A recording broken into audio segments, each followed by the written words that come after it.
This is a video on tips to write a research article.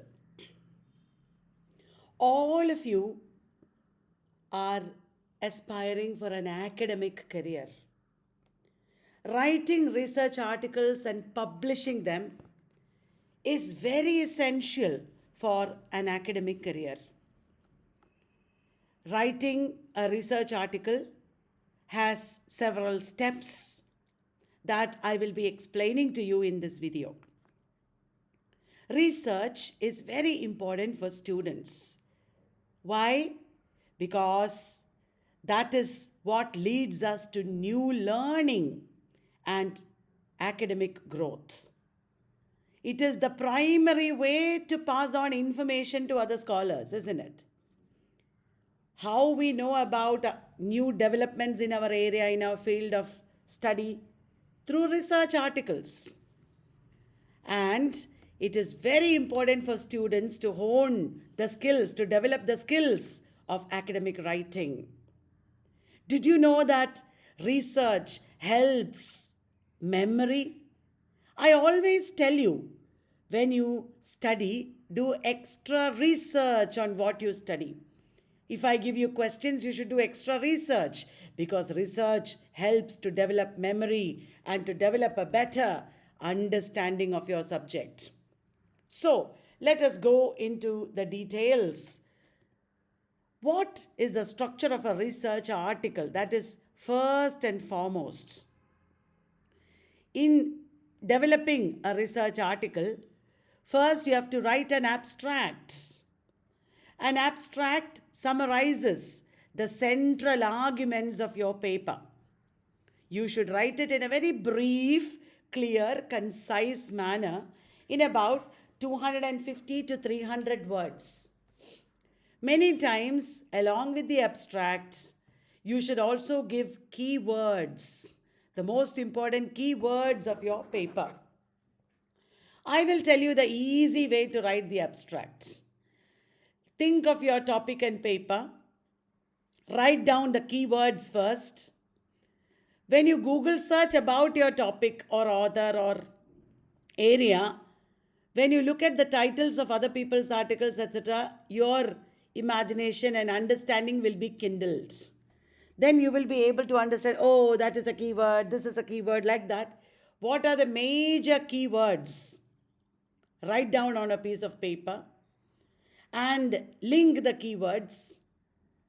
In the abstract, you have to talk about what you're going to write in the paper. Ideally, the abstract can be written after the paper is written. Guys, I will be explaining with a sample topic at the end of this video. Please watch till the end of the video for the sample topic. And I will also be expanding all these in detail. After the abstract, what is important is the introduction of the article. The introduction introduces the topic under discussion. Don't worry, I am going to expand all this. I am going to give you more details of how to write all this. What is the topic that you are writing? You have to write in a few sentences. That is the introduction. It will mention the review of literature. What literature have you read? That means secondary sources. What is the methodology that you are using? The research method and methodology that you are using. If you don't know how to write about research methodology, at this point, what is research methodology? Examples like that, if you Google search, you will get other people's writings and examples, and then you will get an idea about how to write about your topic. The methodology you should be clear about. The central aim of the introduction is to contextualize the topic under discussion. That means you're going to discuss after the introduction, and your discussion will be contextualized, placed within a context because of the introduction. The larger area within which your topic is placed, that is what the introduction is about. The topic itself is discussed in the main body. The main body involves the analysis part of your article. The analysis of your article is discussed in the main body. It should contain a detailed analysis of the selected text. the text, the primary source that you have selected. You are analyzing in detail according to the methodology, according to the chosen theoretical framework. You should choose some theories with which you are going to read your primary text. That is what you do in the main body of the paper.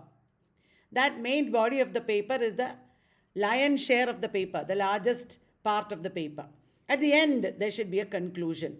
Remember, the main body, conclusion, all this should show your original thinking. Even when you look at other people's writings and ideas, what you should do is not just connect all the readings that you have done somehow. What you should do is put your own thinking into it.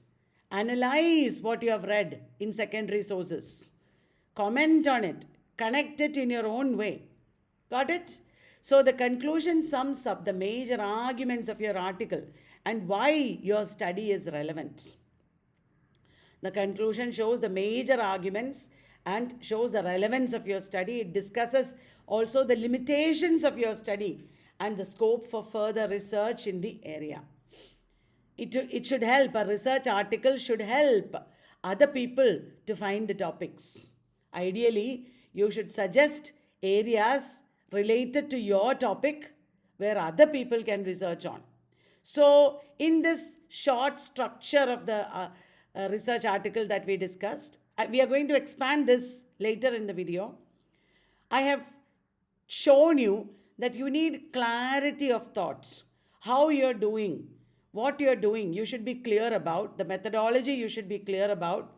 You should show original thinking and give supporting information, citations, etc. according to MLA style sheet. For international journals, it is usually APA. If you do the research paper properly, it will be easy to publish it later. Now, how to write a research article in detail. Publishing, I will talk about in another video actually. Publishing is also important, but some directions I will give now itself. First, when you write a research article, you have to select a topic. How do you select the topic? You should read an area. You should read about an area, and that area should be one that interests you. You should have some interest in it. Then only you will be able to proceed with it. The topic should not be over-exhausted. Don't choose a topic that everybody has worked on. When you write a research article, when you choose a topic, from the area, whatever thoughts you get, whatever ideas you get, write down everything in a piece of paper. And sometimes connecting these ideas, connecting one or two of these ideas would give you a good topic. Always make the practice of writing down key words and key ideas when you read. And then connecting one or two of these key ideas might give you a very good topic. Remember, the topic should be manageable. Don't make it too big. It should not be too small. How will you write about the topic? You should have an idea. You should think about it even as you choose the topic. The topic should also be challenging. When you are a novice, for the first time when you do this, you will be confused how to do it. How to overcome this is by reading a lot. First, sit and read a lot of research articles written by good writers. Sometimes you don't understand when you start reading a research article, leave it, read another one. And when you read other people's research articles that you can understand, look at how they have framed the topic, look at how they have developed it. Then you will get an idea, oh, this is how to do it. Without that experience of reading, you cannot do good research.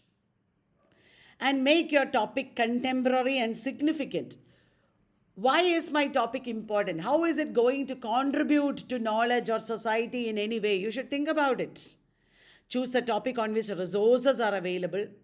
Exactly on your topic, articles may not be available. That's okay. It is enough if articles are available on the area in which you work, because you can apply those ideas on your topic.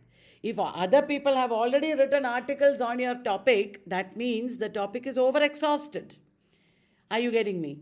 So as I told you, going through many other research papers and dissertations Very consciously, you have to read dissertations and research papers. Make notes on how they have developed the topic and how they have expanded on it. This will give you a better idea to frame the topic. That experience is necessary.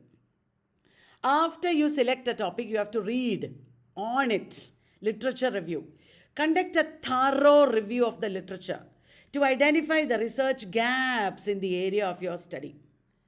There will be gaps in research that people have not already written about. Because of Google today, it is very easy to find out what people have written about. So do Google search, make notes on everything that other people have written. Like keyword mind map also you should make. And then new ways of connecting these ideas, areas in which much research has not happened, that you should identify from your literature review. The literature review enables you to understand the studies that have already been published in your area.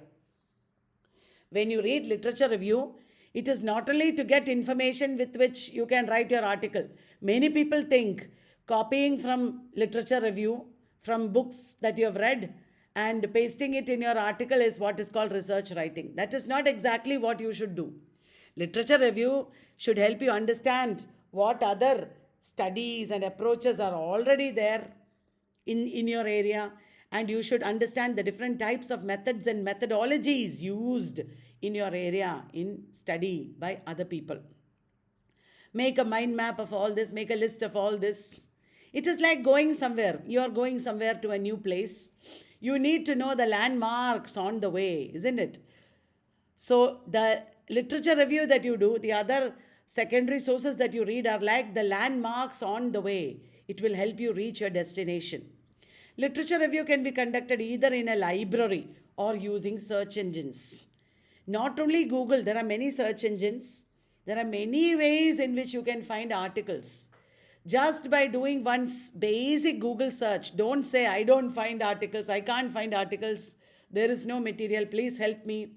No. You should search with other keywords. You should search with other search engines. Some search engines, let me help you. Google Scholar is very, very important.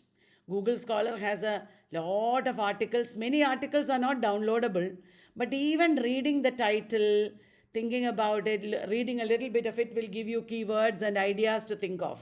Many articles are downloadable.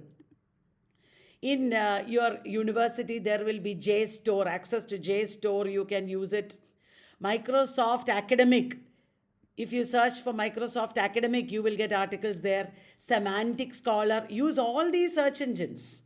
Did you understand? ResearchGate is very, very important. Google Books is important. Even though Google Books does not give you complete chapters, there will be many pages, valuable pages that you can read on Google Books. So always when you read, make notes, because otherwise you will forget. You won't be able to categorize and connect. Okay? So that is very important. For a more detailed review, you can conduct a keyword search in the archives of prominent platforms like Web of Science and Scopus. Web of Science and Scopus are very important platforms. If you have not looked them up till now, do it. Okay, they give wealth of information. I'll give you a very useful tip. Use different combinations of keywords, because if you give one set of keywords and find nothing, put another set of keywords. How to find keywords, I will tell you. When you search with 2 keywords or 3 keywords, you will get a lot of titles of articles, books, etc. From the titles of articles and books, you will get other keywords. Put those keywords and search. And like that, every search will give you more keywords. And if you search like that, you will have a wonderful collection of articles and books to read. All of it you should not read, you need not read. You should use your discretion to choose the appropriate ones. Note that the review continues till the end of the writing process. It is not like you do all the literature review first and then write. Not like that. You should start writing as you read. Because when you write only, you will understand, oh, I should read more about this, I should read more about that. So literature review is not only at the beginning while searching for the topic, it should continue till the end until you finish your dissertation. That is very important. And also making notes and correctly documenting is very, very important. Got that, guys? Okay. Now you start writing the paper even as you do the literature review. While you conduct the review of literature, note down or create a Word document. Earlier we used to write on cards. Now you can write in a Word document, Microsoft Word document.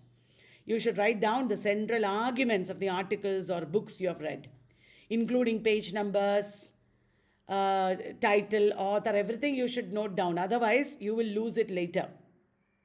The central ideas that you are reading in your own words, you should write down.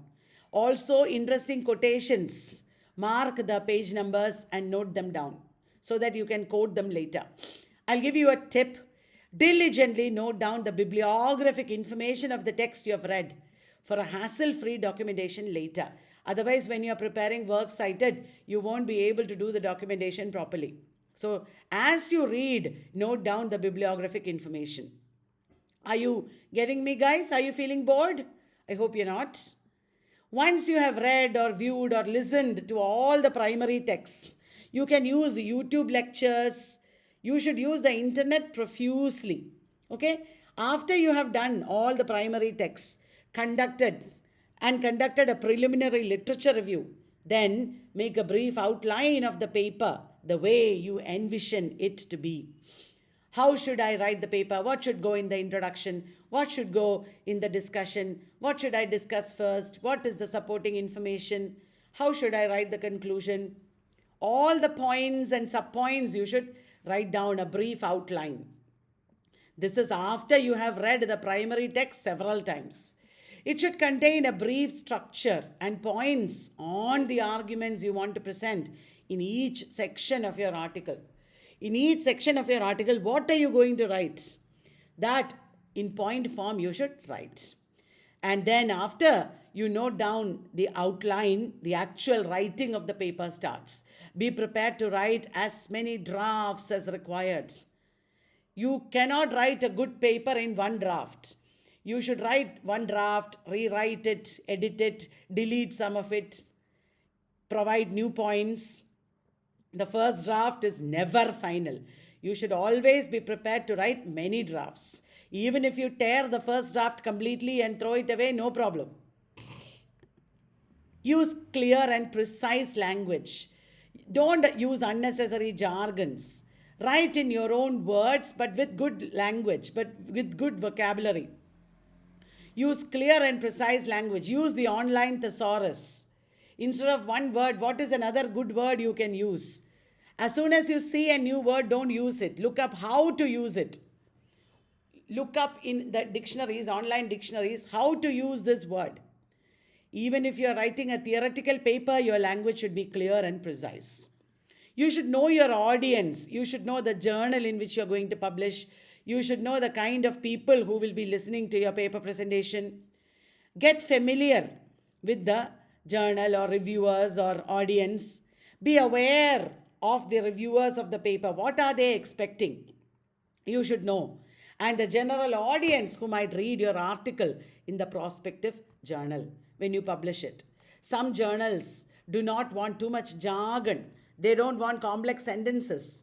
So, read the other articles in a journal before you send your article for publication, because your article should maintain the same standards. Here is a valuable tip. Reading a few papers in the journal you have selected will help you understand the type of language and style used in the paper.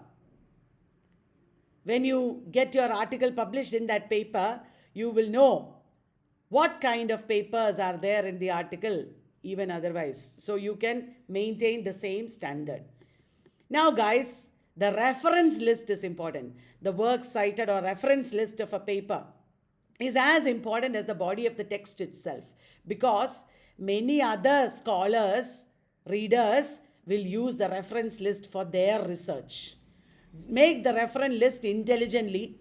You should have if possible, subheadings also.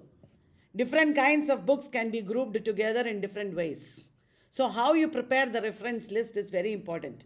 Also, diligently follow the documentation style suggested by the journal. Usually, it is MLA, it can be APA also. There are many online websites which will help you to do the documentation correctly. Use reference management software or websites like Mendeley, EndNote, Zotero, etc. These are all websites or software that will help you do the documentation correctly.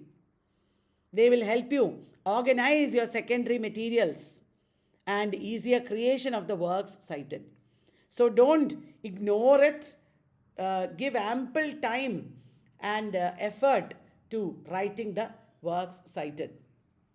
Most search engines like Google Scholar and sites like Sage is a very important publisher of research articles and books. Sage, Taylor and Francis, they offer work cited in different documentation styles. Do look for it. You should know what is available in the internet. Without knowing that, you cannot be a good research scholar. Spend a lot of time learning what is there in the internet. And always Google search whatever you don't know. Finally, after writing the paper properly, you can write the abstract. It is always preferable to write the abstract as the last step of your writing process, so that you will get a clearer idea regarding what to include and what not to include. Sometimes you have to send the abstract to the journal or seminar before you send the paper. At that time, your paper may not be ready. But very important, remember, when you write the abstract, you should already have read and prepared an outline of your paper. Read and prepare an outline of your paper. After that, only write the abstract. An abstract is research half done. An ideal abstract should contain 2 or 3 sentences about your topic. It should have a lot of content words. It should talk about the research method and methodology used, present the central arguments and relevance of the study. Remember all this, and a few tips to consider next. Choose a journal first and write an article for that journal. It will positively affect the style of your paper, because you will be following the style of other people, experienced people already. Thus, it will minimize the chances of rejection. That means don't write the paper first and send them to random journals. Send it to random journals. Instead, choose the journal first, study the journal, and then write the paper. Also, identify similar journals that meet the scope of your article as backup plans. If one journal is rejecting your article, you can send it to other similar journals. Be thorough with proofreading and documentation. There should be no mistakes, no grammatical or spelling mistakes, no typing mistakes. Type it properly, carefully, and this will also reduce the chances of desk rejection. Try to cite latest studies in your area of interest. For example, always include books and articles from post-2000 periods. But if it is relevant, old studies can also be included. Old studies from 1950s or 60s, if you are including, you should write in the article why you are citing them, what is the relevance of these. Some journals ask for a minimum of 1015 references, though there are no restrictions on the maximum number of citations. So many citations are useful, because that shows that you are not plagiarizing, you are not copying from anybody. Number of citations, if it is more, it is okay. But only thing, the paper should be very readable. All the citations should be connected organically. Be considerate of the suggestions given by the reviewers. There will be peer reviewing. Journals that you send your article to will do peer review.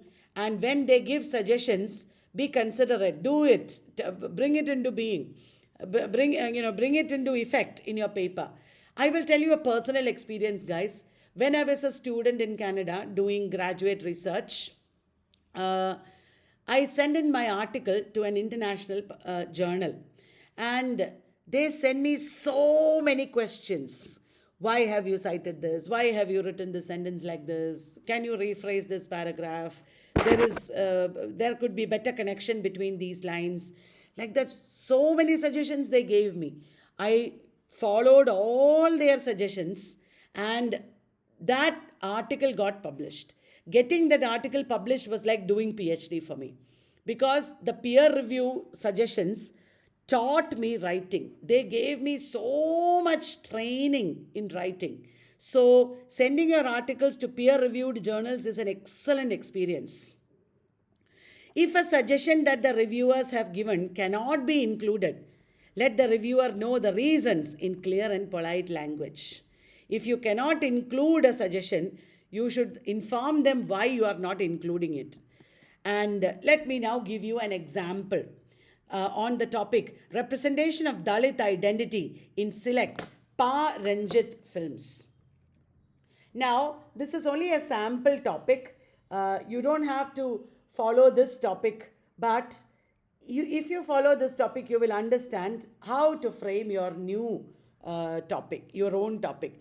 Pa Ranjit is a Tamil filmmaker, and he made very famous movies that have a lot of socio-cultural impact.